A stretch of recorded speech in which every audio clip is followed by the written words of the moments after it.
Welcome back to my channel. Today I'm preparing some air-fried zucchini fries. They're low in calories, plus they're high in fiber and hydrating, high in nutrients, packed with antioxidants, and perfect for low-carb diets. Let's get started.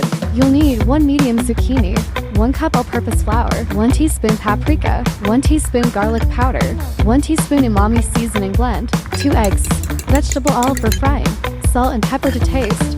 Cut the zucchini into thin strips or fries. Dip each zucchini strip into the flour mixture, ensuring it's well coated. Shake off any excess flour and then dip it into the beaten eggs.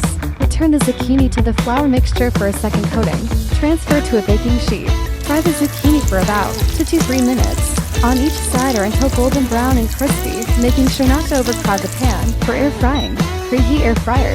Preheat your air fryer to 400 degrees Fahrenheit. Place the coated zucchini fries in the basket in a single layer. Lightly spray the air fryer basket with cooking spray. Air fry for about 5 minutes on each side, flipping halfway through until they are golden brown and crispy. Serve the crispy zucchini fries hot with your favorite dipping sauce. That's it for today. If you enjoyed these air-fried zucchini fries, give this video a thumbs up and share it. Don't forget to subscribe and hit the bell for more delicious recipes. Thanks for watching and happy cooking.